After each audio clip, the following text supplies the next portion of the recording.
क्योंकि पहले यही गवर्नमेंट थी, मोदी गवर्नमेंट, जो कहती थी कि पेट्रोल डीजल के दाम बढ़ रहे हैं, ये सरकार फेल है, ये सरकार फेल है। लेकिन पिछले 7-8 साल से मोदी गवर्नमेंट है और कोई भी ऐसा कदम नहीं उठाया गया जिससे महंगाई कम हो सके।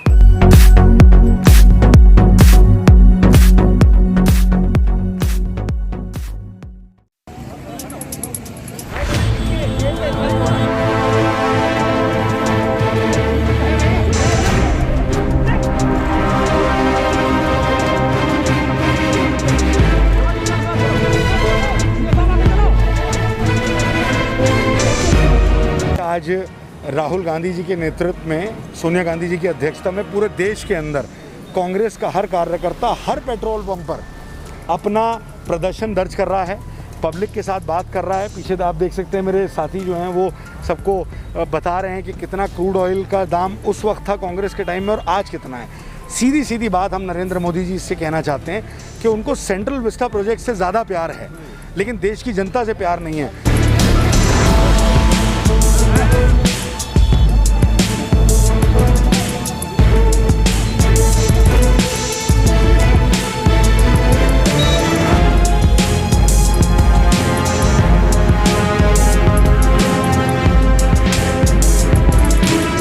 समय लोगों की माली हालत अच्छी नहीं है और कोरोना काल में लोगों ने बहुत कुछ झेला है। सरकार से उम्मीद थी कि पैकेज ऑफ रिलीफ मिलेगा, लेकिन ये तो पैकेज ऑफ बर्डन मैं कहूँगी। एक ऐसे समय आप लोगों पे जो बोझ डाल रहे हैं जिसको वो झेल ही नहीं सकते हैं और लगातार इस तरीके से दाम बढ़ाना, टैक्सेस बढ़ाना, ये इस बात को दर्शाता है कि सरकार आपदा में अवसर अपने लिए ढूंढ रही है और इसका मुनाफा पेट्रोलियम कंपनियों की जेब में जा रहा है और जनता को इससे कोई फायदा ही नहीं हो रहा है। जब विश्व में क्रूड ऑयल सस्ता है और इतना सस्ता हो गया था कि 30 से 40 डॉलर प्रति बैरल तक पहुंच गया था, तब भी लोगों पे मुनाफा नहीं आया। आम जनता तक तो इसका कोई फायदा ही नहीं हो रहा है। सरकार अपनी जेब भरने में लगी हुई है। सरकार की प्राथमिकता क्या है? सेंट्रल विस्टा प्रोजेक्ट, जिसपे 20,000 करोड़ रुपए सरकार खर्चने को तैयार है। प्रधानमंत्री को नए घर की जरूरत ही नहीं है। लेकिन ऐसे समय में अगर आपको इसके बारे में सोचना भी था तो ये कोरोना काल का जो 1 साल का समय है, जब लोगों को अस्पताल चाहिए थे, जब लोगों को बेड चाहिए थे, ऑक्सीजन तक नहीं मिली, जो एक फंडामेंटल राइट है सिटीजन का, राइट टू लाइफ, लोगों ने उससे वंचित हो गए लोग। ऐसे में सरकार के लिए क्या जरूरी है? पेट्रोल और डीजल के दाम बढ़ाना। तो ये उनकी असंवेदनशीलता और नासमझी और चालाकी भी, जो चाहते हैं कि इसका सारा पैसा ऐसे समय में जब लोग परेशान हैं तो इसका पैसा इकट्ठा करके अपनी जेबें भर दी जाए।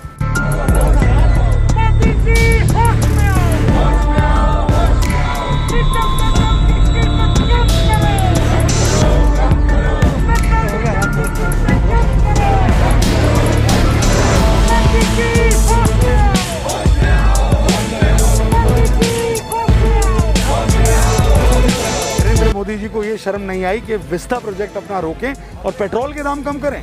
किस चीज़ के लिए पेट्रोल के दाम कम उन्होंने बढ़ा दिए?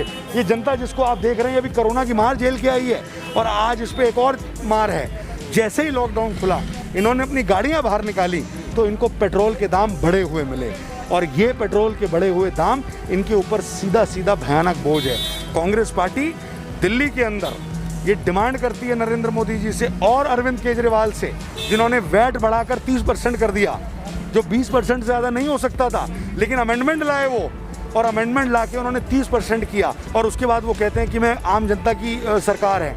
तो ये दोनों, मोदी जी और केजरीवाल, दोनों जनता को पागल बना रहे हैं, जनता से झूठ बोल रहे हैं और जनता को बरगलाने की कोशिश कर रहे हैं। कांग्रेस पार्टी इनके सामने खड़ी है। आज हमारा यहाँ देशव्यापी प्रदर्शन है और अगर ये पेट्रोल के दाम कम नहीं हुए तो हम इस प्रदर्शन को और उग्र करेंगे। हमें रोड पे लेटना पड़ेगा, हमें और भयानक करना पड़ेगा। प्रदर्शन राहुल जी के नेतृत्व में करेंगे।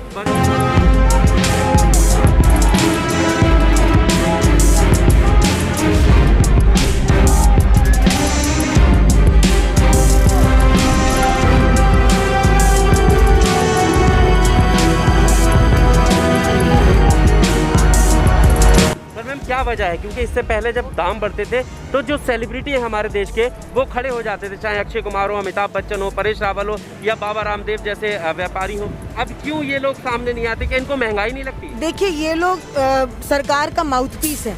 जब सरकार कोई ऐसी बात करती है उनके सपोर्ट में खड़े हो जाते हैं, लेकिन जनता के सपोर्ट में मैंने इन लोगों को खड़े होते हुए कभी देखा नहीं है। देखिए, राजनीतिक व्यक्ति अगर नफ़ा नुकसान देखे तो समझ आता है, लेकिन सेलिब्रिटीज़ को ये नहीं करना चाहिए। सेलिब्रिटीज़ की भी जिम्मेदारी बनती है।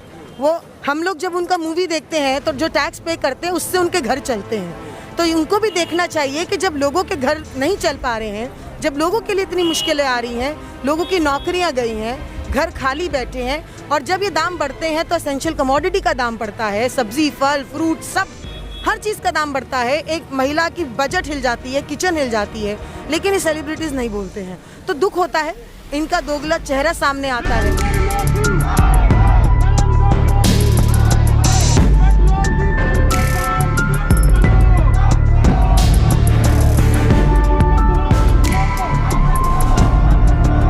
सर डेफिनेटली बहुत बुरे बढ़ रहे हैं, क्योंकि पहले यही गवर्नमेंट थी, मोदी गवर्नमेंट, जो कहती थी कि पेट्रोल डीजल के दाम बढ़ रहे हैं, ये सरकार फेल है, ये सरकार फेल है।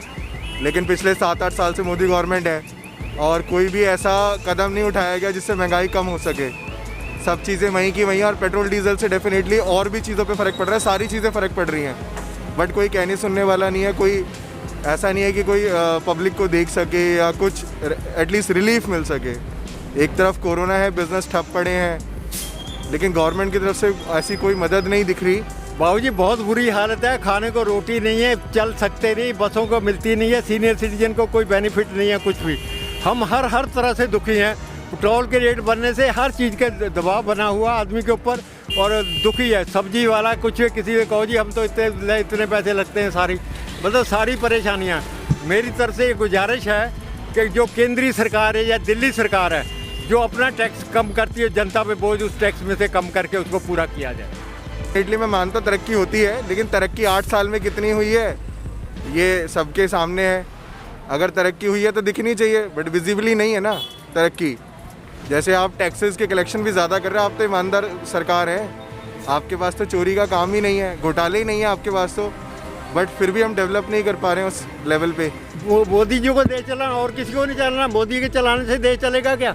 और किसी कोई चलाने वाला नहीं है हिंदुस्तान में। ये जनता सारी बेवकूफ़ है, हाँ जी। और सारा जो WHO है और डिपार्टमेंट है, सरकारी डिपार्टमेंट, सारे बेवकूफ़ बैठे हैं, कोई समझदार नहीं है इसके अंदर देश को चलाने के लिए। उसने इन्हीं लोगों को, ये रोज़ जो सड़कों पे उतरते पेट्रोल डीजल के लिए, ये इनको साथ लेके 10 साल सरकार चलाई है। ये उनको साथ लेके एक दिन नहीं चला सकते। इनमें इतनी पावर नहीं है कि एक दिन भी सरकार चला जाए, क्योंकि इनकी फुल मेजॉरिटी अपनी चलाने पे लगे हुए हैं। सालों के लगा बीचा मिल गया, फल तोड़ के खा रहे हैं, मौत कर रहे हैं। इन्होंने कुछ नहीं बनाया 70 सालों में, तो लगा बीचे मिले हुए सारे इनको। क्या इन्होंने किया है? 70 साल में इन्होंने बनाया जो 70 साल की बात कर रहे हैं। ये बना हुआ बगीचा मिला जिसके फल खा रहे हैं ये। हाँ, लूट रहे हैं देश को। हाँ जी, अच्छे दिन है, भुगत रहे, कोरोना से भुगत रहे, महंगाई से जूझ रहे, हर तरह से परेशान हैं। हर तरह कहीं भी कोई गुंजाइश नहीं है। हॉस्पिटल में जाइए, कुछ जाइए, कोरोना हो गया, कुछ हो गया, मैं जो डर का मारा हॉस्पिटल नहीं जाता कि कोरोना के सारे देखे जा रहे हैं। कोरोना लाने वाला भी यही है।